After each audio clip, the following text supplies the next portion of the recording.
to Lizzy's Life Hacks. Today we are going to make the most deliciousness in the world, which is banana bread. It seems like during COVID, because we're still quarantined, banana bread has been like a thing, which I didn't know. I've just been making a lot of it because we buy a lot of bananas, and then when they go bad, I don't want them to go bad. So I make bread. And then I eat so much bread, so I end up giving it away to friends and family, leaving it on their little doorsteps, so that we stay socially distanced, but hopefully I can brighten their day. So I figure everybody wins because the bananas don't go bad.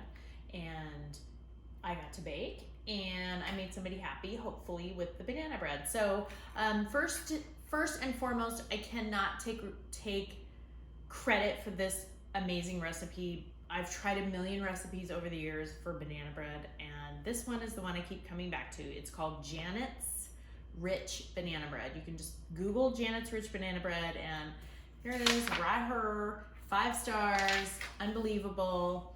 You should have all of these things in your house if you bake at any regular interval. But the one thing that you might not have is sour cream. So it does take sour cream. So I'm gonna start just at the very beginning. I've prepped a few things. The one thing I forgot to prep was to preheat my oven, so I'm gonna do that now. It's 350, so easy. So you always wanna preheat your oven before you start, because then when you finish prepping everything, you just pop it right in, because the oven has to be hot when you start. And this is my baby, my KitchenAid, which I've had for about 5 years. I had my first KitchenAid, I got it when I was in college, and I had it, I don't want to give away how old I am, but I had it for a long time. And it still worked perfectly, and I sold it for a lot of money still, and I got this guy. This is the professional 7-quart, and it's amazing, and I love it. So, this guy has a couple different attachments, but this is the whisk, and it's fine. You can use the whisk or the regular paddle attachment. It doesn't really matter, but so I'm going to stick that on in here. And the very first thing you're going to do with this recipe is your butter and your sugar, which is actually a really common thing if you bake a lot, to see the butter and the sugar is the thing that happens first. So I've already melted. If you haven't watched my really quick life hack on melting butter in the microwave without making a mess, please watch it. So I've melted 1 stick or half a cup of butter, so I'm gonna throw that in. So it's half a cup of butter, and then it's 1 cup of sugar, and that's granulated sugar, not powdered sugar. So one thing I do, which is kind of a little cheat too, is see how gigantic this 1 cupper is, and it's like a pain to get in the thing. I just do half cup twice. This is why I have my kids help me bake, because it's really good for them to practice all of their fractions when they're baking with me. So the other thing about baking, I'll say right now before we even get started, is baking is basically science. So it's not like cooking where you can throw a little bit in here, throw a little bit in there. It's very specific. So you have to measure everything specifically and be really precise. So otherwise they won't turn out correctly. So I got my half cup, and I got my other half cup, and I'm gonna start that guy going. The other thing I wanna do really quick is grab a spatula, because you wanna scrape down your bowl when you're using a mixer like this. You can also use hand beaters. So, I got my spatula here, so got that started, and then I'm gonna follow my recipe here. After that, we're gonna add our eggs and our vanilla. So obviously you can't see in here, but there's a little bit of sugar sticking to the side, so I'm just going to scrape down the sides and do that. Okay, so I've got 2 eggs here, and because I already dirtied this bowl, I'm gonna use it again, because why not? Less dishes, the better. And my other really great trick here is that when you are cracking eggs for a recipe, sometimes the shells get in there. And so if you want to avoid that, break your eggs in a different dish. So if there's shells, you can dish them out, you don't have to go in there. And then dump that in. So we're gonna go 1 egg, 2 eggs, dump Dump that guy in there. And then a teaspoon of vanilla. This is a giant thing of vanilla. I live in Arizona, really close to Mexico, and I buy my vanilla in Mexico because it's 10 times cheaper, and it's always the real thing, and it's delicious. So this will take me a couple years to go through this, and it was $7. So there you go. So it's 1 teaspoon of vanilla. Okay. Okay. Get that nice and mixed. So that's all of our wet ingredients. So you usually do like wet and then you do dry. So here's the other thing I'm going to tell you. You are welcome to take it or leave it. So with almost every recipe, there's the wet and then there's the dry. And they tell you to do the dry in a separate bowl and the wet in a separate bowl, but I don't want to dirty any more bowls unless there's some kind of, it's a pastry and you have to sift it, and there's very precise things with that. I don't do that. So I've got some dry ingredients I need to add in. 1.5 cups of flour, 1 teaspoon baking soda, and 1/2 teaspoon salt. So here is my little cheat for that. So I've got my flour and my baking soda and my salt. Okay. Here's the thing. Flour. Flour is a little stinker when you're cooking because it's not like sugar. So let me give you an example. If I go in here and I grab 1/2 cup of flour and I push it down, I'm gonna get a lot more than that. So the key to flour, to measuring it, is that it has to stay really loose. So what I do is I always use 2 cups. And many times, the best way is to take the larger cup and pour it into the smaller cup first. And I'll show you. So you get it, so you can get it really loose so you're not packing it. Otherwise you'll get too much flour if you pack it in. It's not brown sugar, okay? So now I've just like loosely poured it in there, and then I'm just gonna flatten it at the top so I know I have exactly 1/2 cup. So then I'm gonna toss 1/2 cup in there. We have to do this 3 times because it's 1.5 cups, okay? So there's your second 1/2 cup, and again, I'm just pouring it really loose and then evening it out. And then with my last one, what I'm gonna do, flattening this out. See, there's a hole. There's a hole, so I'm gonna fill the hole loosely again, flattening it out. Okay. But I also have to have baking soda and salt, and I wanna make sure it's incorporated in this flour. So I'm just gonna stick the baking soda and the salt right there. So I have a precise measurement, so I'm just gonna throw it back in there real quick. I need 1 teaspoon of baking soda. This is 1/2 teaspoon, so I gotta do this twice.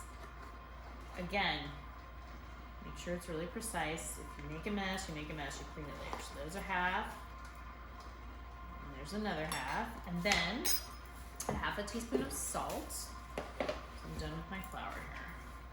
And again, with stuff like that, you might make a mess, you might overdo it, so I never pour it over the actual mixing bowl because that's a problem. Because what if I poured this over that and I totally dumped 3 times as much salt in there? Now I've ruined my whole batter and I have to throw it out. So that's no biggie. So see, my extra salt's in the bottom of this. I just dump it out when I wash it, no biggie. So here's my baking soda, my salt, and the rest of my flour. I'm gonna slowly dump it in there.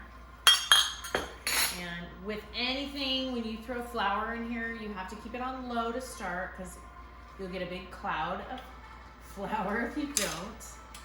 So I'm gonna slowly turn it up. And the flour, if you, I'll show you. Show you real quick. The flour's stuck to the sides and all the batter's in the middle. So we gotta do our scraping thing again. Okay. Normally I wouldn't take it off in the middle, but I just wanted to show you. So I'm just gonna scrape down the sides again with the flour. And again, start it a little slower and then go, okay? Now I can put it on high, okay. So, with this recipe, there's like surprises at the end. So we forgot it's banana bread. Where are the bananas? So we have to add the bananas and the sour cream. So very last thing. Half a cup of sour cream. Use whatever you want. I actually have light sour cream because that's what we eat and it still tastes amazing. It doesn't do anything to the recipe, but I suppose if you had full fat, it would probably taste even richer, I would say. So this is brand new, so I'm just gonna scoop in there and then use something to flatten it out so I can get it really exact. So there you go, there's my half a cup of sour cream. So after all this is incorporated, you're gonna do your half a cup of sour cream, and then this recipe calls for 2 bananas, but I actually usually do 3. It depends on the size of bananas, it depends on how banana-y you want it.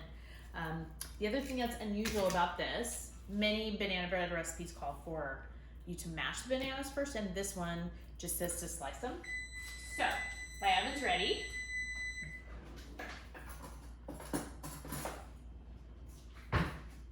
Forgot my knife. So, see that yucky spot? I'm actually gonna cut that out. So what I do, I still slice them like the recipe calls for, but I slice them really small. So I do cut all the way down the middle, and then I just kind of start chopping them into the bowl. So they're half-size slices. And they're going to get mashed a little bit anyway when you mix it. So this guy has the same spot, but it's not very big, so I'm just gonna cut around it. And the thing with bananas is, you know, you use bananas that are extra ripe, got a lot of spots on them. That means that they're extra sweet.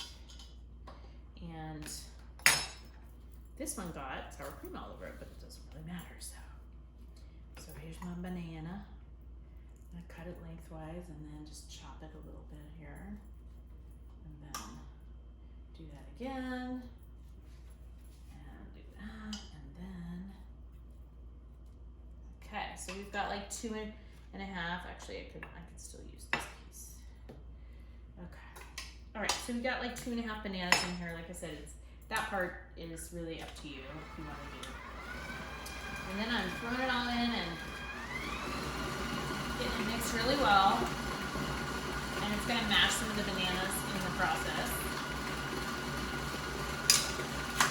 You don't want to mix it too much because it's going to get really like super fluffy, and then it'll be too fluffy when you bake it.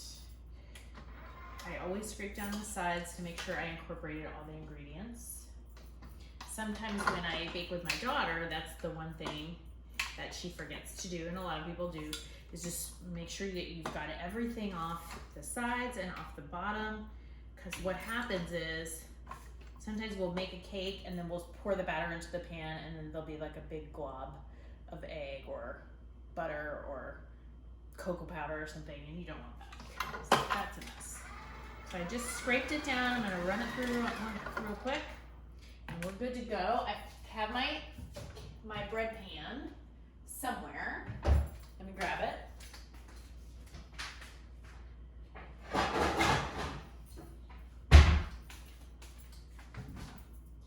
Here's the other thing that people very often forget to do. I have this giant can of canola oil spray, and I'm gonna spray it so that my bread does not stick. Be careful not to spray it like over the floor because it gets a mess. I prefer to do it over the sink, but for this, I'm gonna do it right here so that you can see. And then I'm gonna take my attachment off, my bowl, and then I'm gonna just pour it into my prepped pan, right there. This is a perfect amount for this pan, but generally when you're baking, most breads or cakes or cupcakes, don't fill them all the way up because they're gonna rise. That's what the baking soda is. So this is like about 2/3 to 3/4 of the way up. So it'll bake and it'll be beautiful and have this nice, beautiful crust, and I will check back with you when it's done. One more thing about this bread, because it's a big bread pan, you can do 1. You can do 2 mini loaves, which will bake for half the time. This one is gonna bake for, it says 60 minutes. So we're gonna put it in for about 50 minutes, because everybody's oven is different. This is what I always recommend.